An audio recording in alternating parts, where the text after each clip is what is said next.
Setiap dari kita memiliki waktu yang sama, yaitu 24 jam.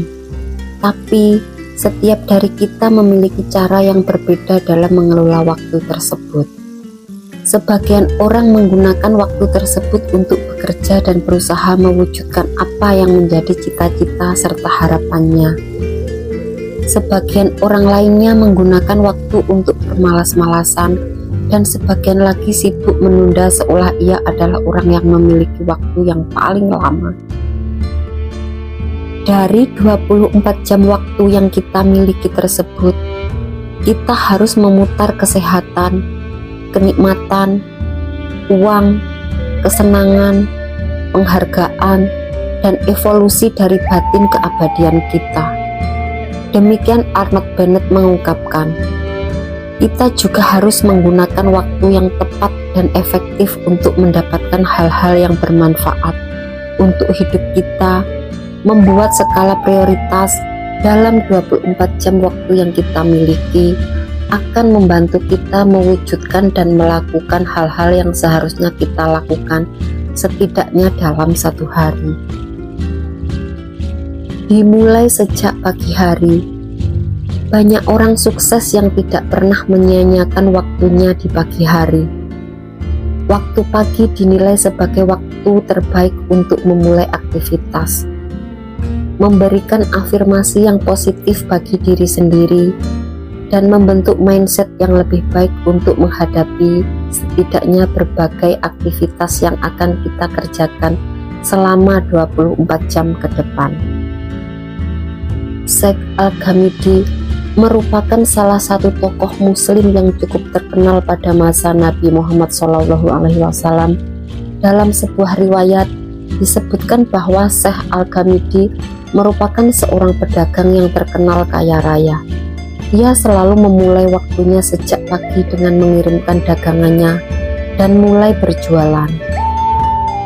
Ia juga dikenal sebagai tokoh yang membuktikan keberkahan di waktu pagi. Di saat mungkin banyak orang memilih tidur, ia bangun dan mewujudkan mimpi-mimpinya.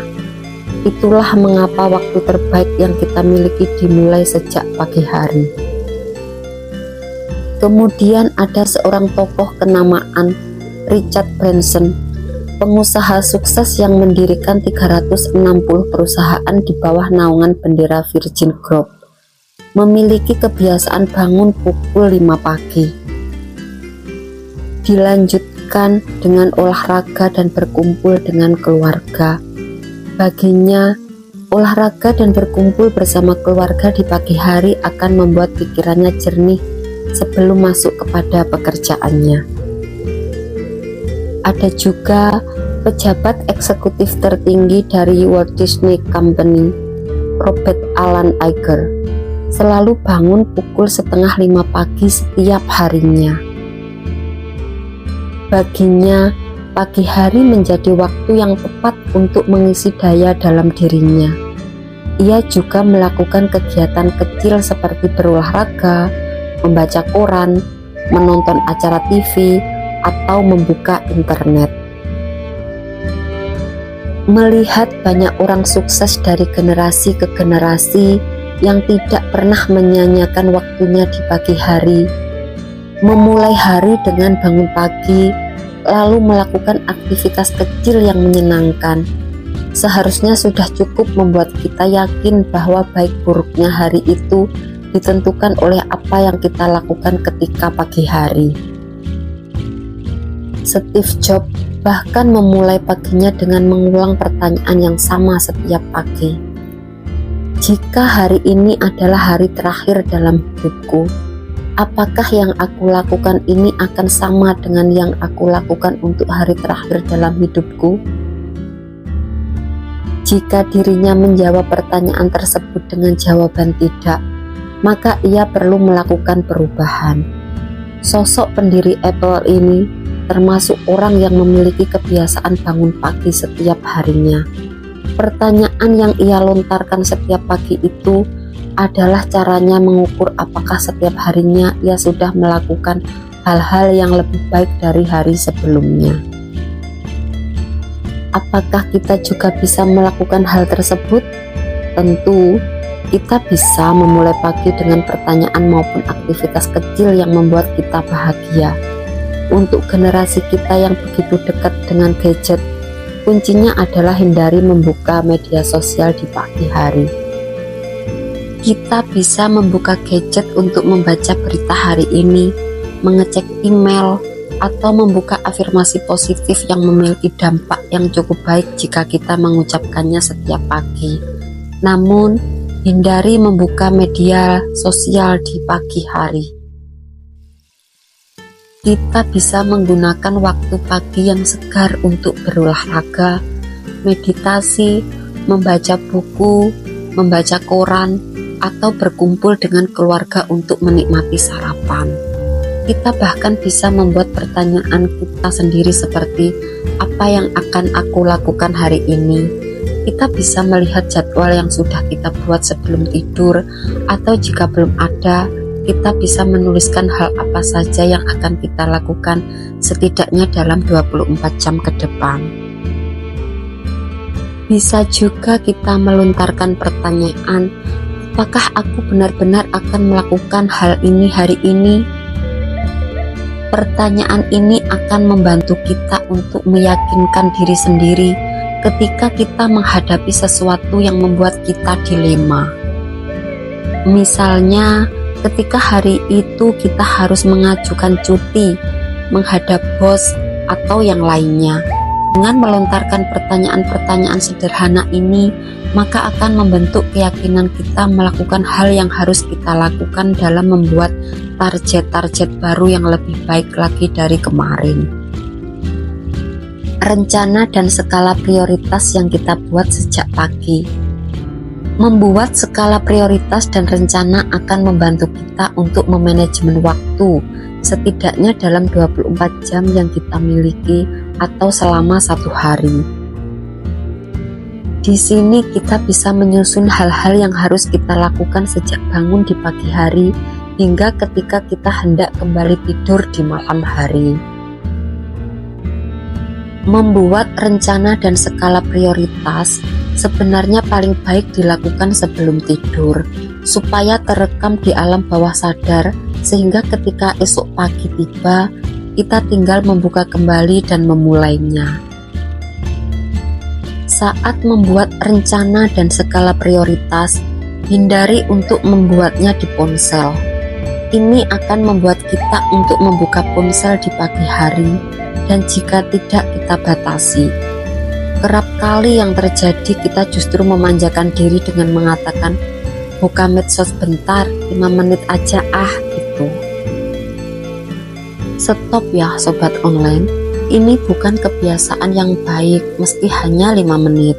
Coba pikirkan, jika dalam 5 menit itu kita menemukan hal-hal yang membuat kita insecure, membuat kita down, atau hal tidak terduga lainnya yang kita temukan di media sosial melalui postingan seseorang, akan lebih baik jika kita menuliskan rencana dan skala prioritas dalam buku agenda kita. Kita bisa memiliki sebuah buku agenda di mana buku tersebut bisa kita gunakan untuk menuliskan rencana dan hal-hal yang harus kita lakukan hari itu. Kita bisa membuka di pagi hari dan membaca ulang agenda tersebut sambil meyakinkan diri untuk menghadapi setiap agenda yang harus kita lakukan dan sudah kita buat. Kita bisa membuat skala prioritas dengan menggunakan teknik manajemen, di mana akan membantu kita dalam melakukan manajemen waktu dengan baik dengan memisahkan hal-hal yang akan kita lakukan dalam 4 kategori. Untuk kategori pertama, penting dan mendesak. Pada kategori yang pertama, lakukan sekarang. Kita sebaiknya memasukkan hal-hal yang penting dan mendesak dan harus dilakukan saat ini juga. Kita bisa memasukkan pekerjaan penting seperti pekerjaan yang sudah mendekati deadline, membalas email penting, dan sebagainya. Usahakan untuk tidak memasukkan terlalu banyak pada bagian ini karena akan membuat kita tidak produktif. Kategori yang kedua, penting namun tidak mendesak.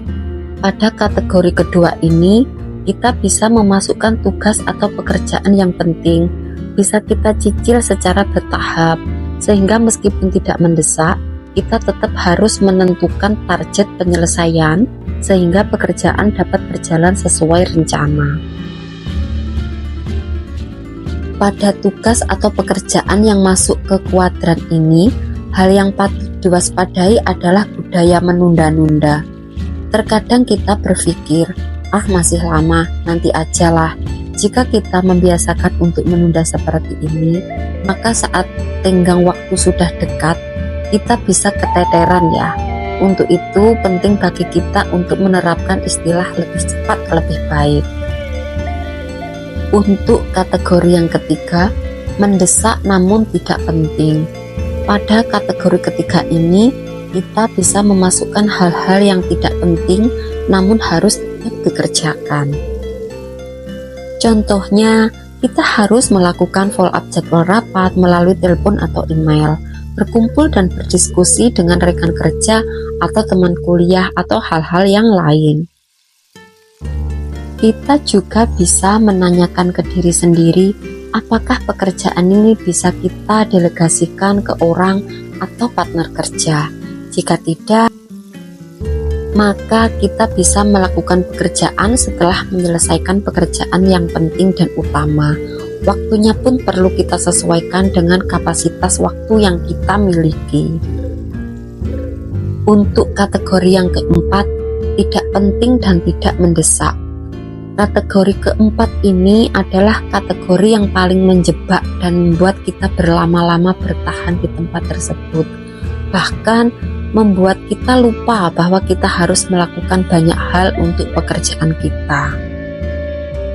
Padahal sesuatu yang kita masukkan pada kategori yang keempat ini adalah hal yang bisa kita tinggalkan atau tidak kita lakukan sama sekali. Seperti misalnya sibuk dengan media sosial di saat bekerja, berkumpul dengan teman hanya untuk bergosip, sibuk dengan smartphone untuk tujuan yang tidak jelas. Itu adalah hal yang paling membuang waktu dan kerap kali menjebak kita. Itulah mengapa sebaiknya hindari kata buka medsos 5 menit aja lah, sebab yang kerap kali terjadi justru kita bisa berlama-lama berselancar di medsos untuk hal-hal yang tidak penting dan membuat kita melupakan hal paling penting dan mendesak yang harus kita lakukan. Menyusun skala prioritas memang tidak semudah kelihatannya ya, namun ini bisa menjadi tantangan tersendiri bagi kita sampai kita benar-benar terbiasa. Di saat kita sedang dihadapkan dengan banyak pekerjaan, ini akan menjadi sangat membantu kita untuk membagi pekerjaan yang harus dilakukan dan bisa kita tunda. Menggunakan teknik manajemen waktu di atas, maka akan membantu mengatur prioritas pekerjaan sehingga kita pun menjadi lebih produktif. Oke, sekian dulu untuk video kali ini. Semoga bermanfaat, mengedukasi, serta selalu menginspirasi kamu untuk menjadi pribadi yang lebih baik lagi setiap harinya. Sampai jumpa pada video berikutnya. Bye.